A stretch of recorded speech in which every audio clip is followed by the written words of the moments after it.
historic colleges playing, unbelievable coaches, and I'll get to those guys at the end, but it's the blessings that come along with it. If y'all don't mind, the one thing that I came up with was, you guys know my name, but you really don't know my story, and I kind of want to share my story with you guys. So, if I can share my story, right? Yeah. All right. My mom had me when she was 19 years old, senior in high school. And I'm saying this to show you where I come from to where I am right now. I moved in with my aunt who had 6 kids, me and my mom. Shortly after that, at 5 years old, my mother took me to my grandmother and said the pressure was too much. She wanted to go out and pursue a career. She had a baby earlier than what she really wanted to, but she really wanted to pursue a career. So she told my grandmother that she wanted to travel around the country and be a singer. So anybody that knows the grandmother was like, you can't take him. You can go, but you can't take him. So my dad was gone before I was born. At 5 years old, I was dropped off at my grandmother's house. My mom took off on a journey. Stayed gone 9 years. 9 years. So when I moved in with my grandmother, 2 things I knew right away about my grandmother. Well, she loved God and she was all about respect. And that got instilled in me very early. She lived in a very modest home, a shotgun house. Everybody knows what a shotgun house is. Like the living room, the bedroom, the kitchen, and the bathroom. That house could fit inside of my bedroom right now. That's the blessing though, not bragging, it's just the blessing of it. So, my grandmother was known in the neighborhood as a really tough woman. She was by herself, so she had to be tough. She raised me tough. She was the type of woman that would sit on the front porch in the summertime, have a blanket on her lap, and have a gun next to her. That's who I was raised by, so y'all know where I'm going with this. Also, every New Year's Eve, she would open the back door and shoot her gun until it was empty. So I said, okay, I know what I'm dealing with now. I've been dropped off over here, I know what it's all about now. So, my mother, she periodically called back, sent postcards, rarely came back from time to time. My grandmother did an unbelievable job with me throughout that process. At 5, I really didn't understand why my mom wasn't there. Obviously, Dad wasn't there, but my mom wasn't there. My grandmother was 55 years old, just finishing a job, about to retire, and had to take on a 5-year-old. I thought that was amazing. The more I thought about that as I got older, that was God's sin for me to be with her. So, fast forwarding, my grandmother was the type of person that would always, she wouldn't let me really go anywhere. So I think that's where I really honed my skills. The first remembrance that I remember of a ball, it wasn't a basketball. I just started dribbling out in the front yard. My first hoop was a shopping cart. Somebody in the hood went to the grocery store, stole the cart, and brought it back over to our street, and it was on our street. That was my first basket. So my imagination started at that point. My second basket was the milk crate. Everybody remember the milk crate? Cut the bottom out of the milk crate. Had a guy in the neighborhood nail it on the telephone pole at about 7 feet. My first breakaway back then, I could see. So I'm out in that yard, working on my game on a shopping cart and a crate. That's where my imagination started to happen. The next basket was the bike rim. Took the middle of the spokes out of the bike rim, nailed it up against, now that's more of a hoop for me, okay, I'm good now. But throughout that whole time, just locked in on being me. After about 5 or 6 years, the thing about me being with my grandmother and my mother being gone, it kind of wore off. Because in the first 5 years, any car that came by, I was thinking that was my mom. Every single day, from 7 until 10, I'm thinking, because I never knew when she was coming. So it was one of those things where I know just God had just had his hands on me forever. So I'm in the neighborhood playing basketball, I get pretty good. I fast forward to the 7th grade. My first opportunity to try out for a team on the junior high team. 7th grade junior high. I get into the workout, think I'm doing my thing. After it's over, coach brings everybody in the huddle and says, if your name is on the list tomorrow, you make the team. If it's not, you don't make the team. Next morning, I thought I did great. Go up to the list, look for Anthony Hardaway. Don't see Anthony Hardaway. So I'm thinking Hardaway, I'm going to the H's now. Go to the H's. Man, I don't see my name. Okay, he know me by Penny, right? It's in the P's. I didn't make the team. I thought I showed out. If you were asking me, I thought I showed out. So I get to his office, he was a science teacher, and I asked him, I was like, Coach, what happened? He was like, you just weren't good enough. I guess in the neighborhood I was great, but in organized basketball I wasn't, from what he said. Doesn't mean that he was right, because it didn't stop there. He didn't stop me from what I really wanted. He stopped me from making that team, but I kept going. So I asked him, I said, I want to be a manager. I want to keep the clock. I want to be around the game. I just didn't want to leave it as if I couldn't be around the team. So I was the water boy my 7th grade season. I was a little salty because I was seeing guys I thought I was better than out there.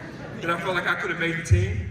Didn't make the team. Following year, 8th grade year, 7th grade I was 5'6". I grew to about 5'9" my 8th grade year. Make the team, become the best player on the team the very next year, true story. Go fast forward to 9th grade year. I go from 5'6", 7th grade, 5'9", now I'm 6'2", going to the 9th grade, trying out for varsity. But our varsity coach was old school. All he wanted was seniors and juniors starting, which first 7 or 8 guys, and I was the only freshman on the team. So I played JV, split time with JV, and I split time with the high school, the A team they call it.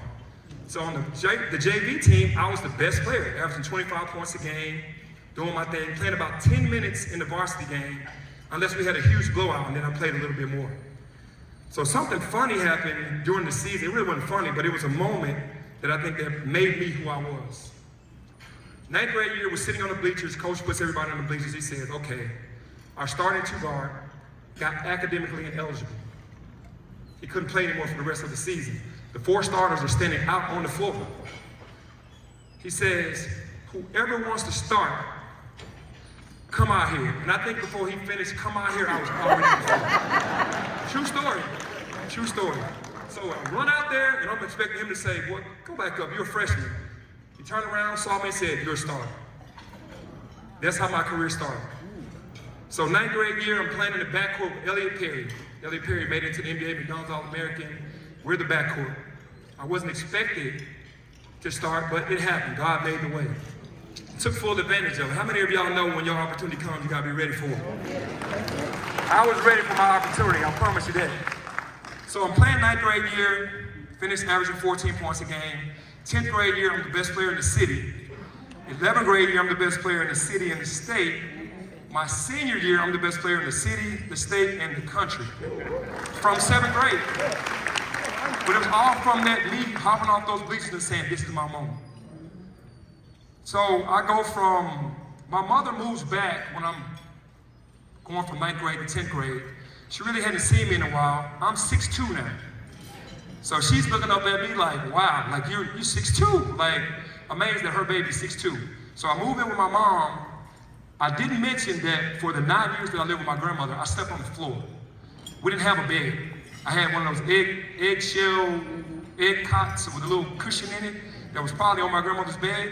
She just put it at the end of the bed, and that's where I slept. I didn't think anything different about it. For 9 years, I was good. All I wanted to do was just get out there, do what I need to do, and not worry about where I was sleeping. So my mom moves back. Mom moves in. I move in with her. She grabs me this twin bed. It's better than the floor, but it's a twin bed. So I'm 6'2", my feet are off the bed. I'm not complaining. It's better, it was better than the floor. So I go on, play well, McDonald's All-American, all the accolades. I'm thanking God for the opportunities. And then I signed with Memphis State University. So when I signed with Memphis State University, I was excited because I was staying home. My family and friends were going to be able to see me. I get on campus the first day because we're going to summer school, and I'm anxious to get to my room.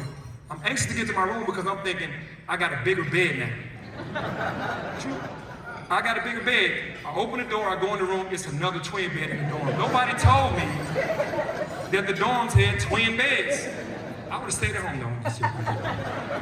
I'm in the dorm, I'm doing what I have to do, I'm at Memphis. I go on, I play 2 years at Memphis, and I'm player of the year in the conference both years. I'm first team All-NCAA both years. I go on and I get drafted to the Orlando Magic. 3rd pick overall, got traded for the #1 pick with the Orlando Magic, switched with Chris Webber. Went right into the league with Shaq, the most dominant force to me that ever played the game. Me and Shaq kicked the door down together. We were Batman and Robin. We weren't It didn't matter who suited up against us, who laced up in front of us, we was gonna steamroll you. That's just how we felt. We were young guns. We just went through the league. So we fast forward, I'm having first team All-NBA awards, first rookie game MVP, having so much success. Little Penny is out, I have my signature shoe out. We get to the 96 Olympics, and we go into a press conference. And every nation is represented in this press conference. And the first question they asked me, because Shaq was a free agent, and a lot of teams were tampering trying to get him to leave Orlando. And I get into the press conference, and one of the reporters asked me, how does it feel to lose Shaq? I don't know anything. I'm looking around like, I heard what he said, but I was like, well, if he leaves, he's already told me he's gone. I'm just praying to God that what he's saying is not just false. If he leaves, then I wish him well, but I don't want him to leave. I got Reggie Miller right here. I got Grant Hill right here. I got Karl Malone and Charles Barkley looking at me like, fool, you don't know he's gone? Like, they looking at me like, you answered the question like you don't know, but he had signed with the Lakers earlier that morning. I knew nothing about it. So I was crushed by that, and later Shaq told me what happened and why he made the decision, and then he leaves. At that point, I'm empty, because I'm like, man, that was my dynasty. That was my guy. Rest in peace to Kobe Bryant, but Kobe ended up getting the position that I already had by Shaq going to LA and winning championships. Every championship that they won, I was like, wow, that should have been me. I mean, honestly, because I felt like if Shaq and I would have stayed together, we would have won multiple championships, for sure. So, Shaq leaves, I start having knee surgeries, knee injuries, just out of nowhere, just knee injuries. And my knee is hurting, go to the doctors, try to play through it, have surgery. And it seemed like every time I had a knee surgery, I came back earlier than what I was supposed to come back, and it worsened the injuries.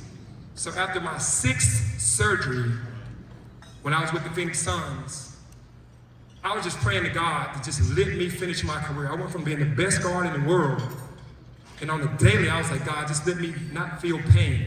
There was plenty of days I couldn't get out of the car. I'm sure Eddie and Deion can attest to that after those games when you're hurting. It took me a long time to get out of the car after a game. I'd play a full game, drive home, and it would take me 5 or 10 minutes to get out of the car. During one stretch in the playoffs when I was at Phoenix, I took 6 cortisone shots in my knee just to try to make it through from the Spurs series to the Lakers series. I didn't know I was damaging myself more. I was just trying to play. I was trying to relive what I had started. It didn't happen. So I'm praying to God like, God, just give me one more time to just show what I can do. I want to go out on my terms. I don't want to go out the way that I'm going out, because I went from being the first guard to being a shell of myself. God said, nope, not going to happen. I retired in 2008. I get cut by the Miami Heat, not because I couldn't play well, it's because they traded Shaq. I reunited with Shaq in Miami. They traded Shaq, and they released all the veterans and just played all the young guys because Dwayne Wade was hurt. They wanted to get a higher pick in the draft. So now I'm baffled because I'm retired, I don't know what to do. I get a phone call from a childhood friend. Come back home, one of our good friends from the neighborhood, they got diagnosed with colon cancer, and they were giving him 48 hours to live. So I rushed home. I'm only a week after being cut by the Heat. I rushed home. So I rush home, I come in the hospital, his mother runs up to me frantic. He has 48 hours there, 48 hours to live. I'm calming everybody down because I'm trying to, my grandmother taught me it's a higher power. I'm just honest, it's just how I operate. So I calmed down, I went into the room where he was. He lifts off the bed and smiles at me because he had just had a surgery before I got there. And the cancer was so aggressive that he was very weak.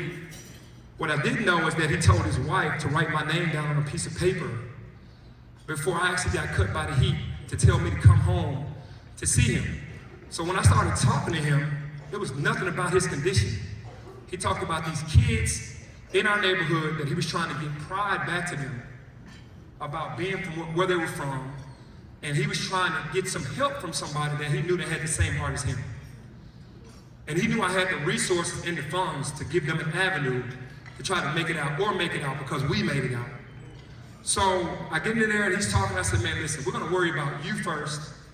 When you get out of here, because I knew I got the message about 48 hours to live, then we'll go coach those kids, but let's worry about you first. So later that night, after visitation was almost over, Des had a bunch of prayer warriors from our neighborhood that came up to the bedside and prayed for him. 3 days later, he was moved from ICU to a regular room. 48 hours to live. 3 days later, he was moved from ICU to a regular room. He moved from the regular room to coming home. Come on now, if that ain't God. So when he moved from the regular room and came home, the first call was, you know what we gotta do? We gotta get to these kids in our neighborhood. And most of the kids that were on that team were from people that we grew up with in the neighborhood. The school was right in the middle of the neighborhood.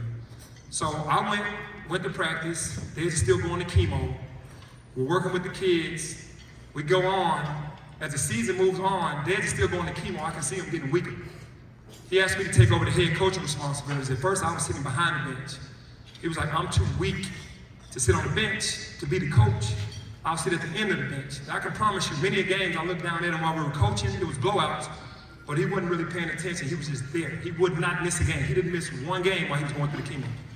You couldn't make him stay at home because he was like, I have a bigger purpose than me for what we're doing. We're trying to get these kids out of here. We don't want them to be stuck. So he never missed a game. So I started coaching. We got all the way to the championship game of the state. Went undefeated for the rest of the year. I know it sounds like a movie. I know you've seen that before, but that is exactly true. We went undefeated, made it to the state championship game, but the team that we were playing was probably the best team that I had seen all year. They got up 17 points on us going into the fourth quarter. With an 8-minute clock with no shot clock, they could have held the ball half the period and beat us by 10 points. For some reason, they just kept playing basketball. We couldn't make a shot all the way up until the 6-minute mark. We went on a 19-0 run in 6 minutes. Tie game with 4 seconds to go because a kid made a layup and got fouled. Missed the layup. Our big man gets the rebound, lays it in. That's Darius' championship that he really wanted. I looked at the bench and went and ran to him, and he couldn't get up. He was crying so hard. And then I started crying because I knew what that meant. It wasn't about his cancer. It was like, man, we did it for them. We did it for them. And from that point, I knew what the mission was. We have got to get these kids from trying to think about the streets and think about being on Wall Street. That's what we were trying to do. We were trying to do that. I think we did a great job of it. So 2 more years, we win the state championship easy. We won the next state championship undefeated in the conference by 30, the next one by 40. It was amazing. So at this time, we won 3 straight championships. The neighborhood is on fire. Everybody's got this pride. We got signs up all around the neighborhood. We're making sure the kids see how great we know they are. What I also did was when I got there, was I put in an after-school program for studying. We would feed them, they would have to study, then go to practice, because we felt like if they practiced first, they weren't going to do their homework. So they automatically had to go to study hall first. Then they came, then we fed them again after practice, and it was in a rotation. So after the 3rd year, the kids graduated the middle school and went on to the high school. I told Desmond, I have to take a break. I didn't take a break. I went from being cut by the heat 1 week and then going right into coaching the middle school team.